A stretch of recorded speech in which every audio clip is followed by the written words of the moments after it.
갈라디아서 6장 7절로 10절까지입니다.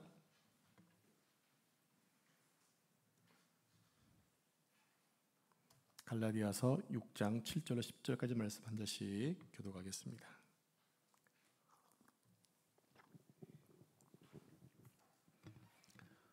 제가 7절 말씀 읽겠습니다. 스스로 속이지 말라. 하나님은 업신여김을 받지 아니하시나니 사람이 무엇으로 심든지 그대로 거두리라. 자기의 육체를 위하여 심는 자는 육체로부터 썩어질 것을 거두고 성령을 위하여 심는 자는 영부터 생을 거두리라. 우리가 선을 행하되 낙심하지 말지니 포기하지 아니하면 때가 이름에 거두리라. 착한 일을 하되 더욱 믿음의 가정들에게 할지니라. 아멘. 이 말씀은 살아계신 하나님의 말씀입니다. 우리 옆에 앉으신 분과 인사할까요? 당신은 존귀한 하나님의 자녀입니다. 아멘. 믿으시기 바랍니다. 자, 오늘은 갈라디아서 강의 32번째 시간으로 성령을 위하여 심으라는 제목으로 말씀을 선포하겠습니다. 오늘을 포함해서 앞으로 3번만 더 하면 갈라디아서 강의를 마치게 됩니다. 갈라디아서가 왜 기록되었다고 말씀을 드렸죠? 쓰게 진 배경이 뭐냐면 구원은 하나님의 은혜와 믿음으로 받는 것인데 사도 바울이 떠난 이후에 갈라디아 교회에 유대인 거짓 교사가 들어와서 믿음은 구원으로 받는 것이 아니라 율법을 행함과 할례를 지키는 것이 있다고 말씀을 하면서 거짓말을 했을 때 그 말에 교인들이 속아 넘어가서 신앙을 저버리는 자가 생겨났기 때문에 갈라디아서를 쓰게 되었다고 말씀을 드렸습니다. 그래서 갈라디아서 앞부분에서는 율법과 할례의 한계에 대한 말씀을 드렸고 뒷부분에서는 구원받은 하나님의 자녀들이 성령의 충만함으로 9가지 열매를 맺어야 되고 또 성령의 사람들이 살아가야 하는 현실의 삶에서 어떻게 살아가야 되는지에 대해서 말씀을 하고 있다고 말씀을 드렸습니다. 이미 오늘 기도하신 집사님께서 오늘 설교할 내용을 이미 다 말씀하신 것 같아요. 성경을 미리 보고 오셨는지 모르겠지만 그 내용을 다 하셨는데 더 깊이 있는 말씀을 좀 생각해 보도록 하겠습니다. 우리가 사는 세상에는 자명한 진리가 몇 가지 있습니다. 그 중에 하나가 심는 것과 거두는 원리입니다. 심게 되면 반드시 거두게 되는 거지요. 이 둘은 서로 긴밀하게 연관되어 있습니다. 그래서 가을에 추수를 기대한다면 봄에 씨를 뿌려야 됩니다. 그리고 거두기를 원하는 작물을 심어야 거둘 수 있고요. 또 많은 양을 수확하고 싶으면 많이 심어야 됩니다. 좋은 품종을 얻고 싶으면 좋은 품종의 씨앗을 심어야 됩니다. 이처럼 우리도 어느 때 하나님 앞에서 우리 인생에 대한 추수와 또 평가를 받을 때가 온다는 것입니다. 성경은 우리가 죽음 이후에 반드시 심판이 있다고 말씀하고 있죠. 그때 재판관이신 하나님이 우리의 삶에 대한 평가와 판단을 하시게 될 겁니다. 그러므로 우리가 살고 있는 지금은 뿌리고 심는 기간이라고 말씀을 드릴 수가 있습니다. 살아 있을 때, 생명이 있을 때 심어야 하는 것입니다. 그리고 제대로 뿌려야 원하는 것을 거둘 수가 있습니다. 그러나 이런 자명한 진리에도 불구하고 많은 사람들이 어리석은 행동을 하고 있다는 거예요. 그게 뭘까요? 우리 7절 말씀을 같이 합독하겠습니다. 시작. 스스로 속이지 말라. 하나님은 업신여김을 받지 아니하시나니 사람이 무엇으로 심든지 그대로 거두리라. 네, 하나님은 우리의 삶 속에서 심고 거두는 원리를 통해서 우리에게 교훈하고 싶어 하시는 것이 있어요. 그게 뭐냐면 콩을 심으면 콩이 난다는 것입니다. 그런데 콩을 심고 팥을 기대하는 사람은 자기를 속이는 자라고 말씀하고 있어요. 사과나무에서 사과를 기대하지 배를 기대하지 않잖아요. 그런데 자기를 속이는 자는 배를 기대한다는 것입니다. 이렇게 어리석은 사람들은 심지도 않고 어떻게 되겠지라고 기대한다는 거죠.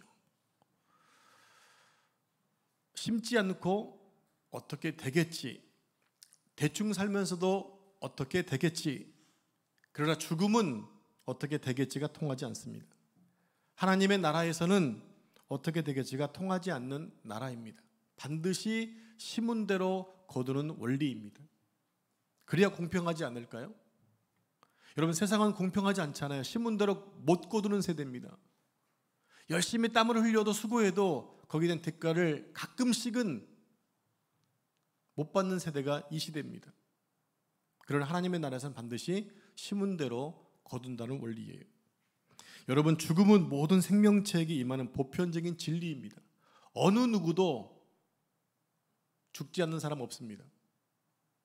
잘 사는 사람, 건강한 사람, 여러 가지 소유가 많은 사람도 언젠가는 죽습니다. 죽음은 반드시 우리가 직면하게 될 진실이죠. 그리고 성경은 우리가 하나님 앞에서 우리의 삶을 평가받는다고 분명히 말씀하고 있습니다. 그러므로 우리는 절대로 목적 없이 살아서는 안 된다는 것입니다. 왜냐하면 하나님의 아들이 우리의 죗값을 지불하고 우리를 사셨기 때문입니다. 우리는 내 것이 아닙니다. 우리는 하나님의 것입니다. 그래서 우리는 존귀한 존재가 된 거예요. 내가 그대로 남아있다면 나는 여전히 죄인이지만 내가 주님께 구원받은 확신이 있다면 나는 존귀한 자가 된 거예요. 그래서 되는 대로 살아서는 안 되는 존재인 것입니다. 우리는 하나님 앞에서 살아온 인생을 검증받을 때가 있다는 것을 알고 살아야 하는 존재라는 것입니다. 세상을 보면 사람들은 절대자를 어느 정도 인정하고 사는 것 같습니다. 그래서 신을 만듭니다. 신의 종류가 너무너무 많습니다. 일본에만 하더라도 신이 10만 개가 넘는다고 하잖아요. 여러분, 10만 개면 그 일일이 다 기록도 못할 거예요. 그런데 그렇게 신이 많다는 거예요. 뭡니까? 절대자가 있다는 거죠. 사도행전 17장에 보면 사도 바울이 아테네를 방문해 전도할 때 한 제단 가운데 이런 제단이 있었어요. 이름을 알지 못하는 신. 이름을 알지 못하는 신의 제단이 있었다는 얘기. 그게 무슨 얘기입니까? 혹시나 빠뜨린 신이 있을까 봐 그렇게 적어 놓은 거예요. 이처럼 인간은 끊임없이 스스로의 힘과 노력으로 신들을 설득해서 복을 얻으려고 합니다. 그리고 혹시나 하나님이 우리를 해코지 하지 않을까, 우리에게 불이익을 주는 것은 아닐까, 그래서 그분께 무엇인가를 드리는 형태로 신앙생활하는 경우도 있습니다. 왜곡된 종교인 거죠. 왜곡된 신앙생활인 거예요. 그래서 하나님은 무지한 인생들에게 감당할 수 없는 은혜를 선물로 주셨어요. 그게 구원이에요. 인간이 도저히 갚을 수 없기 때문에 구원을 공짜로 준 거예요. 그러나 우리에겐 공짜이지만 하나님께서는 당신의 아들을 죽이는 너무나 큰 희생을 치러야만 했던 것이 우리가 받은 공짜 구원이에요. 그렇게 하나님이 우리를 구원하신 목적이 있습니다. 우리가 마음을 다해 하나님을 사랑하고 이웃을 사랑하는 하나님 백성이 되기 원하시기 위해서 우리를 구원해 놓으셨다는 겁니다. 구원받은 백성들에게 뭐가 있는 겁니까? 사명이 있는 거예요. 그런데 사람들이 은혜라는 말을 잘못 이해해서 어떤 방식으로 살아도 구원을 받는 것은 이상이 없다라고 착각하고 한 번밖에 없는 인생을 자꾸 왜곡하며 사는 사람이 늘어나고 있다는 거죠. 이렇게 사람은 어리석게도 남을 속이기도 하고 자신을 속이면서 속아 넘어가기도 한다는 겁니다. 그런데 이것이 왜 심각한 것인가? 이것이 바로 하나님을 비웃는 것이 되기 때문에 그렇다는 거예요. 여기서 업신여기다라는 말은요, 코웃음치다, 비웃다, 조롱하다라는 뜻이 있습니다. 그러니까 인간의 자신을 속이는 행위는 하나님의 구원하심과 하나님의 사랑하심을 비웃는 행위가 되기 때문에 무서운 거라는 거죠. 세상 사람들은 자기를 합리화하거나 자기를 기만하거나 되는 대로 살고 있습니다. 그러고 나서도 판단받기를 싫어합니다. 그러나 하나님은 인간이 평생을 살아온 전 인격과 열매를 가지고 평가하신다는 겁니다. 하나님은 절대로 인간에게 업신여김을 당하지 않습니다. 그 하나님께서 우리에게 요구하시는 것이 있어요. 그것이 뭐냐?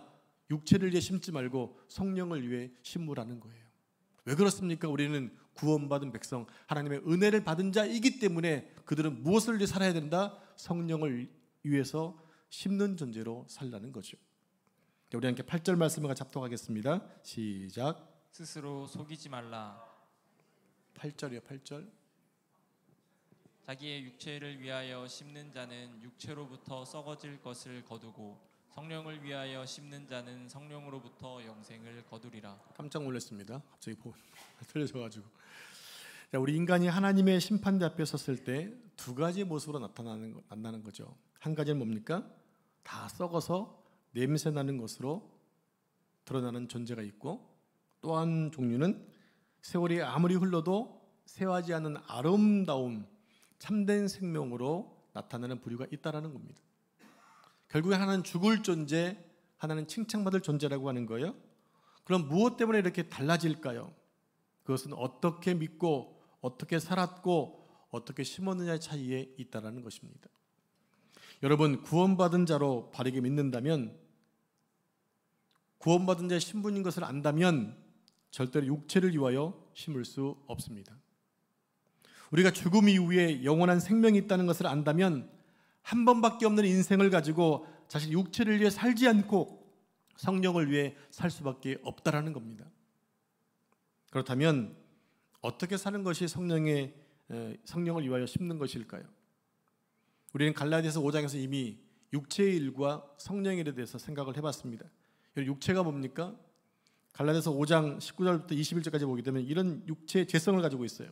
육체의 일은 현저하니 곧 음행과 더러운 것과 호색과 우상 숭배와 술수와 원수 맺는 것과 분쟁과 시기와 분냄과, 같이 읽을까요? 당지는 것과 불리함과 이단과 투기와 술 취함과 방탕함과 또 그와 같은 것들이라. 전에 너희에게 경계한 것 같이 경계하노니 이런 일을 하는 자들은 하나님의 나라를 유업으로 받지 못할 것이다. 근데 육체의 일에 대해서 뿌리는 사람들은 결과적으로 어떻다는 얘기입니까? 하나님의 나라를 유업으로 받지 못한다고 하는 거예요. 여러분, 그래서 우리는 이런 일을 계속 하고 있으면서도 내가 구원받았다고 착각해서는 안 된다는 겁니다. 왜냐하면 구원받은 사람들은 이렇게 해서는 안 되기 때문에. 우리는 모태에서부터 죄를 가지고 태어나죠. 그래서 죄에 익숙한 본성대로 살아갑니다. 그래서 끝없이 죄를 짓고 있는 거예요.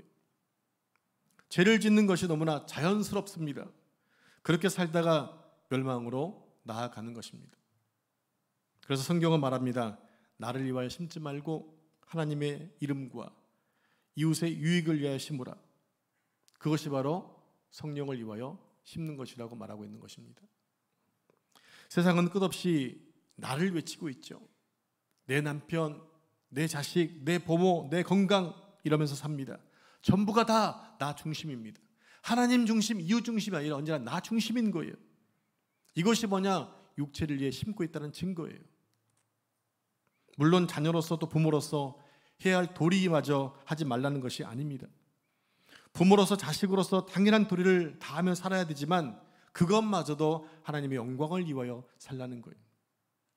그래서 말씀하시잖아요. 너희가 먹든지 마시든지 무엇을 하든지 다 하나님의 영광을 위하여 하라고 말씀하고 있거든요. 평생을 나 중심의 삶을 살지 말고 이웃을 돌아보고 서로 짐을 나눠지고 사랑으로 종노릇하고 연합하며 살라고 말씀하고 있는 것입니다.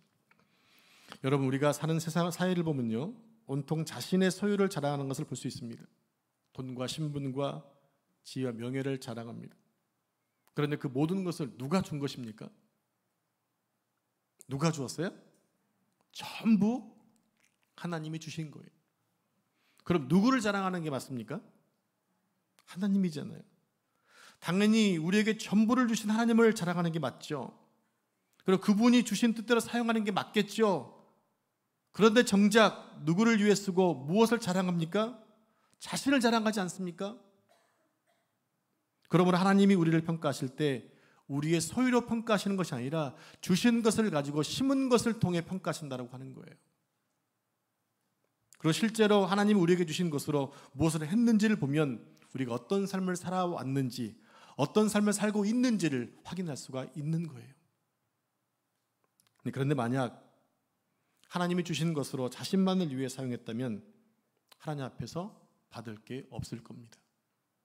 왜냐하면 하나님께서 우리에게 귀한 것을 주시면서 그것으로 하나님을 드러내고 이웃을 섬기라고 주셨기 때문입니다. 이제 다음으로 육체를 위하여 심는 것과 성령을 위해 심는다는 것은 무엇일까를 보겠습니다. 인간의 부패한 육체의 본성을 심으면 부패한 것을 거두게 됩니다. 지금 세상에 일어나고 있는 많은 죄들과 악들을 보세요. 대부분이 다 탐심과 탐욕에 의한 것들 아닌가요? 대표적으로 물질에 대한 범죄가 많잖아요. 또 성에 대한 범죄가 많잖아요. 탐욕과 탐심 중에서 이 물질과 섹스 문제가 제일 큰 문제입니다. 이렇게 탐심을 따라가는 것이 육체를 위해 심는 거라는 거예요. 그러나 물질과 성적으로 문란한 탐욕과 탐심의 사회 속에서 성도로서 구별되고 거룩한 삶을 살아내려고 힘쓰는 것이 바로 성령을 위해 심는 것이다. 우리 속에 물질에 대한 욕심과 성적인 욕구가 없기 때문이 아니라 주님 때문에 절제하고 또 인간의 욕구대로 살지 않는 것, 이것이 바로 성령을 따라 사는 사람의 모습인 거예요. 반대로 육체를 위해 심는 것은 사람과의 관계에서 일어난 억울한 일들을 마음속에 꼭 담아두었다가 어느 순간 터뜨려서 관계를 깨는 것이 바로 육체를 따라가는 거예요. 사람과의 관계에서 틀어지면 마음속에 담아둡니다.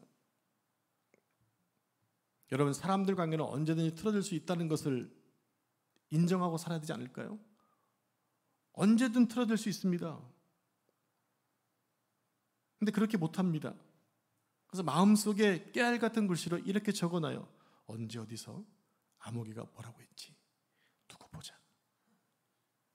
그렇게 호시탐탐 때를 누르고 있다가 어느 순간 상대방의 허물이 드러나는 순간 모든 것을 다 발산시켜버립니다. 분노합니다. 결국 관계가 깨어지게 됩니다. 이것이 육체를 위해 심는 거라는 얘기입니다. 여러분, 관계는 형통하십니까? 부부관계 형통하신가요? 부모님과의 관계 형통하신가요? 자녀의 관계 형통하신가요? 제가 지금 여러분 개인적인 거 물었습니다. 그러면 교회에서 성도들과의 관계는 형통하신가요? 직장에서 관계는 형통하신가요? 그 관계가 깨지는 거지. 관계가 깨지면 결국에 나도 생존하기가 어렵거든요. 나 혼자 살 수 있는 존재가 아니기 때문에 그렇습니다. 여러분, 관계는 너무너무 중요합니다. 주님이 당신의 보혈로 우리를 사셔서 한 몸으로 세우셨습니다. 그게 교회 공동체 아닙니까? 그래서 교회 공동체는 하나님을 예배하며 힘을 다해 이웃을 아끼고 소중히 여기며 자신을 매일매일 죽이고 종처럼 섬기면서 하나가 되기 위해 서로 힘써야 하는 거예요. 힘써야 하는 거예요. 관계를 회복하는 피스메이커로 쓰임받아야 하는 것입니다. 예수님 분명히 말씀하셨죠? 화평케 하는 자는 복이 있나니. 어떤 복이 있습니까?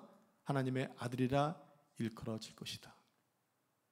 여러분이 하나님의 자녀라고 한다면 화평은 자연스러운 열매가 되어져야 되는 거예요. 그 성경에 9가지 열매 가운데 화평의 열매가 있잖아요.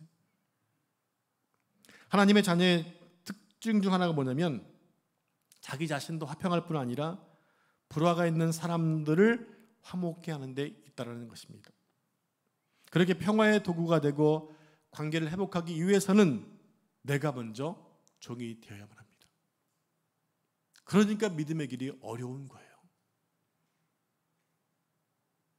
여러분, 세상에 종이 되기 좋아하는 사람이 어디 있나요? 다 사람들은 욕구는요, 높임받고 싶어요. 아무리 못해도요, 높임받고 싶은 게 사람의 욕구예요. 근데 종이 되라는 거예요. 짐을 지라는 거예요. 여러분, 지난주에 설교 듣기 부담스럽지 않으셨나요? 짐을 지라니까 짐은 종이 지는 것인데 나는 주인 되고 싶은데 그게 어려운 거 아닙니까? 매 순간 자기를 부정하지 않으면 종이 될 수 없습니다. 주님 말씀하셨어요. 나를 따르려거든 자기를 부인하고 십자가를 져야 된다. 상대를 이해해야 됩니다. 그게 예수님의 참 제자의 모습이에요. 여러분, 영어 단어 언더스탠드 아십니까? 두 개의 단어 합쳤잖아요. 언더, 아래, 스탠드, 서다. 내가 그 사람의 아래 서지 않으면 이해할 수 없다는 얘기예요. 그래서 사람의 종이 되어야 됩니다. 사랑하고 아끼고 관계를 회복해야 됩니다. 이제는 우리 교회 공동체 안에 관계를 깨트리는 성향을 멈추고 하나님이 맺어주신 소중한 관계를 아끼고 사랑해야 하는 것입니다. 점점 그렇게 나아가야 되는 거예요. 근데 우리 교회가 역사가 점점 깊어져 가고 있잖아요. 좀 실수했습니다. 조금 먹어가고 있잖아요. 올해 6살 되니까. 그럼 낮은 거 아닙니까? 이런 아주 좋은 말이 있더라고요. 교회의 나이가 많아져도 교회는 늙어지면 안 된다. 차라리 젊은 게 좋다는, 어린 게 좋다라는 거예요. 여러분, 늙어서도 주책되면 주책이잖아요. 근데 어린애가 하는 것은 갖다 귀엽잖아요. 교회 역사가 깊어진다고 그래서 좋은 게 아니라는 거예요. 갈수록 교회는 나이가 들어가도, 연수가 길어져 가더라도, 깊어져 가더라도 우리의 사상과 삶은 더 젊어져야 한다는 얘기입니다. 그래서 우리 공동체가 다른 사람을 미워하고 비판하고 배격하지 않는, 왜냐하면 그렇게 하면 나도 죽기 때문에 그런 것입니다. 이제 세 번째로 우리가 성령을 위해 심는 것은 하나님과 앞으로 올 하나님의 나라에 심는 것을 말합니다. 사람들은 이 세상이 전부인 것처럼 생각하고 살죠. 그러나 절대로 그렇지 않습니다. 앞으로 올 나라가 있습니다. 맞습니까? 그날이 지금 시시각각 다가오고 있습니다. 그래서 예수님 말씀하셨어요. 마태복음 9장 19절 말씀을 같이 합독하겠습니다. 시작. 너희를 위하여 보물을 땅에 쌓아두지 말라. 이 말씀은 땅에 보물을 쌓지 말라는 것입니다. 오고 있는 하나님 나라, 좀과 동록이 해하지 못하고 도둑이 없는 그곳에 쌓으라는 것이에요. 이 땅의 마음을 빼앗기고 지금만 생각하고 살면 안 된다는 말씀입니다. 이 땅에서 하나님의 은혜를 부유하게 누리고 사는 것 너무나 좋죠. 부자로 사는 것, 의대로 부자로 사는 것, 건강하게 사는 것 너무 부럽습니다. 저도 그러고 싶어요. 그러나 여러분, 육적으로 부유하지만 영적으로 가난하시면 안 됩니다. 이 땅에서는 그냥 누구 부럽지 않게 부자로 산다 하더라도 영적으로 가난해버리면 안 된다는 겁니다. 여러분, 이왕이면 이 땅에서 부유하게 사시면서 열심히 베풀어서 영적으로도 부유했으면 좋겠어요. 여러분, 그렇게 기도하시기 바랍니다. 여러분, 세상은 말하기를 영원한 것 없고 인생은 유한하니 이 땅에 있을 때 즐기라고 말합니다. 노세 젊어서 노세, 늙어지면 못 노나니. 이게 우리 한국 정서 아닙니까? 이건 잘못된 정서잖아요. 젊을 때 뭐 해야 되는 거예요? 젊을 때 뭐 해야 되나요? 일해야 됩니다. 그래야 나이 들어서 쉬는 거예요.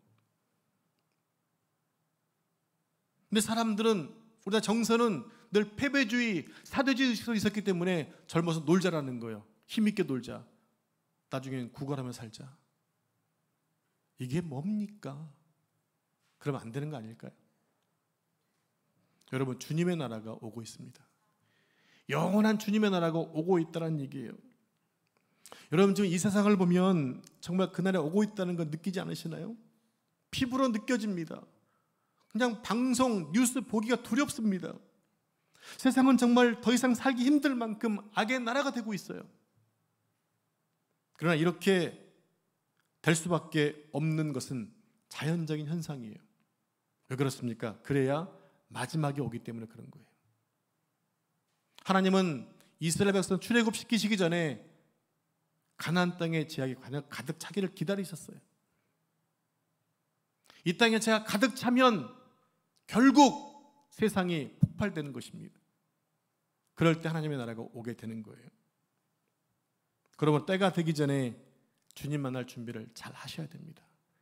여러분들은 주님 만날 준비 잘 하셨나요? 지금 당장 오늘 밤에 여러분 죄송하지만 돌아가셨을 때 천국 가 있을까요? 대답 안 하시는 분들 뭐예요? 겨우 그렇게 사셨어요? 지금 고운 게 그거밖에 안 되십니까? 지금 고백하지 않으면 언제 고백하실 건데요?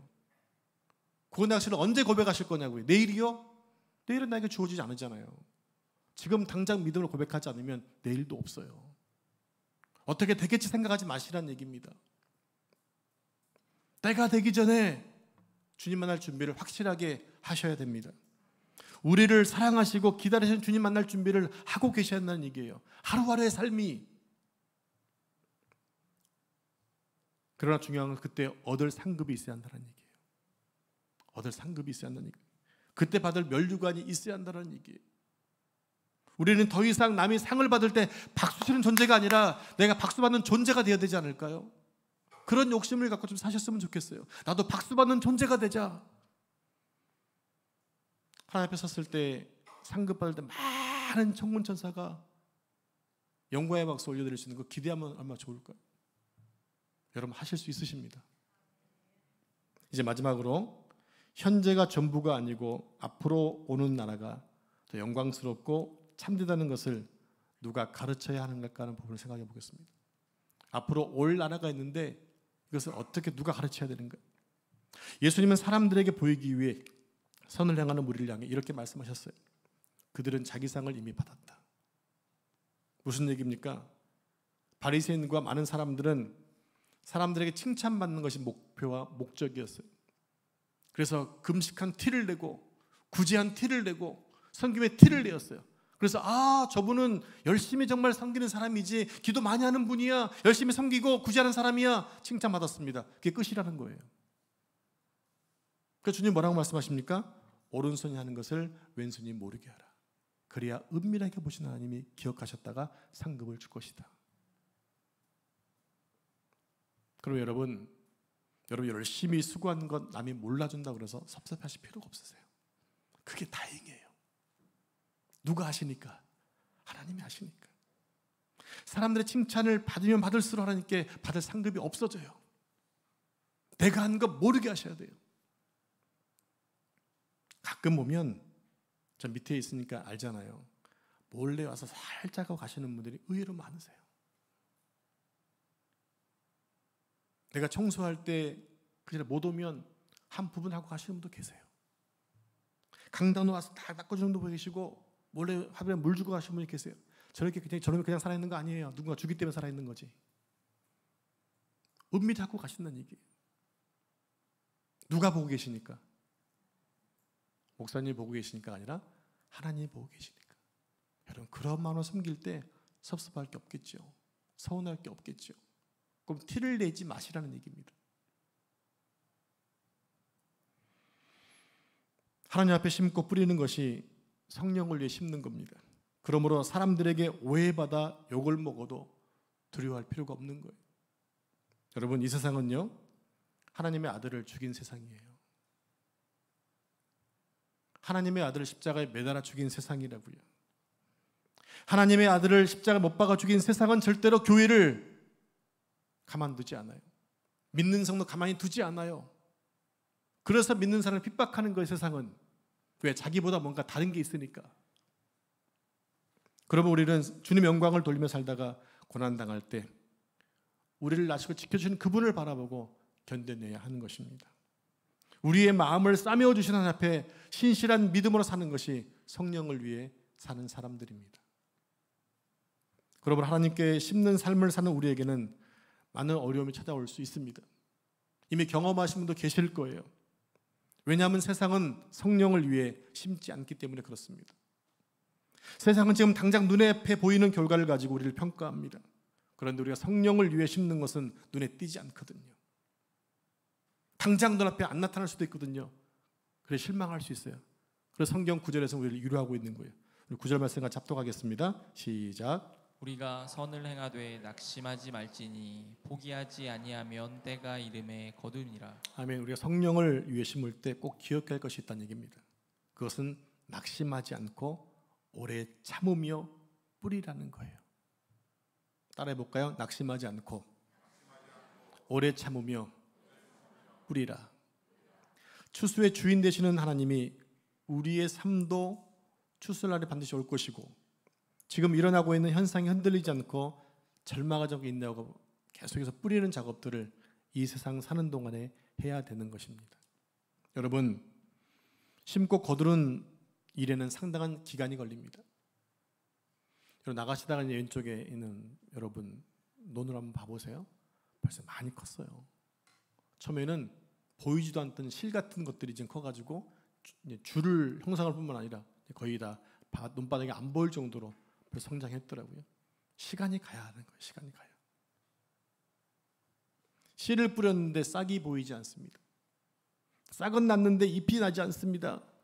잎은 났는데 비바람이 치고 창수가 나서 열매 낼 자신이 없는 거예요.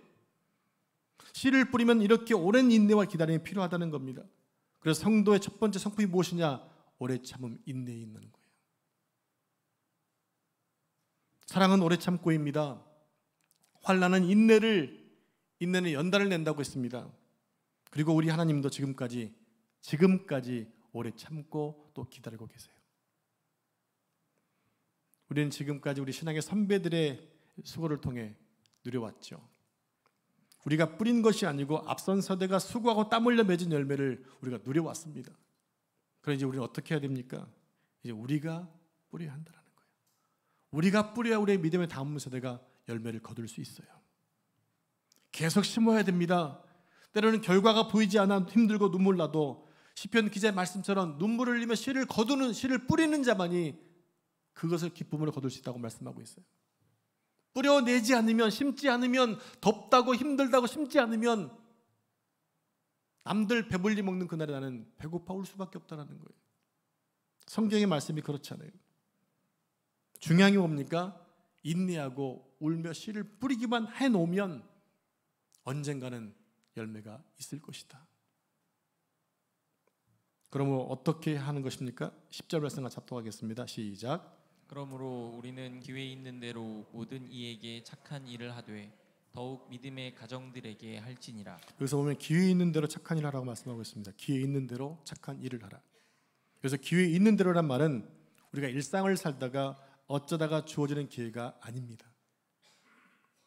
그러니까 할 수 있을 때 미루지 말라는 거예요. 할 수 있을 때. 여러분, 선을 행하는 것이 언제나 가능한 것이 아니에요. 하나님께서 우리에게 허락하실 때만이 할 수 있습니다. 선을 행해야 할 때에 이런저런 핑계를 대며 뒤쪽으로 밀어내놓지 말고 지금 할 수 있을 때 하라는 것입니다. 40, 50대 중년들이 하는 말이 있어요. 목사님, 우리가 자녀를 키워서 대학 보내려면 직장에 목숨을 걸어야 됩니다. 그래서 목사님, 교회 일은 가능하면 열심히 많은 60대 어르신들께 맡기시죠. 여러분 생각 어떠십니까? 여러분이 60대, 70대가 돼보세요. 그때는요, 원해도 몸이 말을 안 들을 때가 됩니다. 돌아서면 잊어버리고 무슨 말 했는지 기억도 잘 안 납니다. 핸드폰 하고 있으면 핸드폰 찾는 시대가 곧 옵니다. 하루하루의 몸의 컨디션과 내일에 다르고 오늘 다르고 기억도 가물가물해지는 나이가 60대 되는 나이. 어제 다르고 오늘 다릅니다. 여러분이 그때 하시겠다고 지금 포기하시면 그때는 몸이 힘들어 일할 수가 없습니다. 이처럼 사람들은 자신의 상황을 가지고 설득하려고 하죠. 근데 오늘 본문은 그렇게 하지 말라는 것입니다. 하나님이 기회 주실 때, 나에게 기회가 있을 때, 나에게 건강이 있고 지혜가 있고 총명할 때, 그때 하라는 거예요. 그때 심으라는 겁니다. 또 다른 기회가 올 거라고 미루지 말고 지금 할 수 있을 때 하라는 것입니다. 그 특별히 믿음의 가정들에게 하라고 말씀하고 있어요. 믿음의 가정들에게 하라. 여기서 믿음의 가정들에게 하라고 하니까 이것은 마치 이기적이고 협소하게 성도들에게만 잘하라는 뜻으로 들릴 수도 있습니다. 그런데 그게 아닙니다. 우리의 마음과 가슴은 늘 민족을 품고 열방을 품고 북한 동포를 품고 세계 열방을 품는 게 맞습니다. 그런데 그 시작이 어디냐? 바로 내 이웃이라는 거예요. 내 가족이고 내 성도라는 것입니다. 믿음의 형제라는 것입니다. 여러분, 오해하지 말고 들으시기 바랍니다. 열방을 향해 특별히 아프리카 같은 굶어 죽어가는 아이들을 위해 선교하는 것 대단히 중요합니다. 그리고 그렇게 하시는 분들이 많이 계시는 걸 알고 있습니다. 잘하고 계십니다. 그러나 그 전에 여러분의 가족을 돌보고 가까운 이웃을 돌보고 가까운 믿음의 동지들을 먼저 돌보는 것이 우선이라고 하는 거예요. 병든 부모를 뒤로 하고 선교하는 거 별로 아름답지 않습니다. 내가 아는 이웃과 성도가 병들어 가정이 고통당하고 있는데 그래서 못 본 척하고 먼 나라 선교하는 거 별로 아름답지 못합니다. 다시 말하면 우리는 아프리카 기아 선상에 있는 아이들을 향해 돈을 보내는 거 쉽게 할 수 있죠. 왜? 얼마 안 보내도 되거든요. 자기 주변에 힘들어하는 사람 많이 있는데 불구하고 나는 미얀마에 교회를 세웠습니다. 얘기하는 분들 계세요. 별로 아름답지 않아요. 자기 주변에는 힘든 사람이 많이 있어도 불구하고 그것이 단 줄 알고 있는 사람이 있다라는 거예요. 바로 옆에 있는 사람들의 눈물을 훔쳐주고 그들의 작은 물질을 쓰는 것에 인색한 본성을 가지고 있는 것이 문제라는 것입니다. 사도 바울은 성령을 위해 심는 것은 바로 우리 옆에 있는 믿음의 가족부터 시작을 해서 점점 열방을 향해 나아가라고 말씀하고 있는 거예요. 가까운 이웃은 상하게 방치하고 멀리 있는 사람들만 섬기는 자들이 아니라 지금 당장 내 이웃부터 챙기고 사랑을 실천하라고 말씀하고 있는 겁니다. 사랑하는 성도 여러분, 오늘 우리 한국교회는 그 어느 때보다 성령을 위하여 심고 뿌려야 할 때입니다. 그동안에 많은 선배들이 뿌려왔지만 이제 우리는 더 많이 해야 돼요. 왜 그러냐면 그만큼 세상 악해졌거든요. 우리 교회 또한 마찬가지입니다. 우리 남사 보배론 교회가 보배론 교회에서 120억 빚이 있을 때 세워진 교회입니다. 많은 은혜를 입은 교회예요. 그럼 우리도 힘들고 어려워도 개척교회를 섬기고 열방을 섬기는 일을 쉬지 않아야 합니다. 그게 바로 성령을 위해 씨를 뿌리는 것입니다. 우리가 빚을 다 청산한 다음에 재정이 넘치면 하겠다. 그때가 안 올 수도 있어요. 그럼 핑계 되겠죠. 아직 우리는 재정이 약하니까요. 영원히 못합니다. 그래서 우리가 빚이 있을 때 개척교회를 섬기려고 하고 세우려고 하는 거예요. 그리고 세우게 될 것입니다. 우리가 있는 힘을 다해 열심히 성령을 위해 심을 때 우리 주님께서 오시는 그날에 이 땅에서의 우리의 삶이 아름다웠다고 칭찬하시게 될 것입니다. 주님 오셨을 때 그런 칭찬받는 우리 교회와 여러분 삶 되시기를 축복합니다. 기도하겠습니다. 하나님 감사합니다. 이 땅에서 삶을 사는 동안에 하나님 자녀로 사는 동안에 육체를 위해 심지 않게 하시고 성령을 위해 심는 자 되게 해 주옵소서. 오늘 말씀하신 것처럼 하나님께 반드시 심판받을 때가 올 텐데 그때의 책망이 아니라 심판이 아니라 축복이 되게 하시고 상급이 되도록 도와주옵소서. 세션 남사 보배론 교회와 섞여 있는 모든 주의 성도들 모두가 다 이런 축복의 반열에 설 수 있도록 인도해 주옵소서. 이 모든 말씀 다시 오실 예수님의 이름으로 기도합니다. 아멘.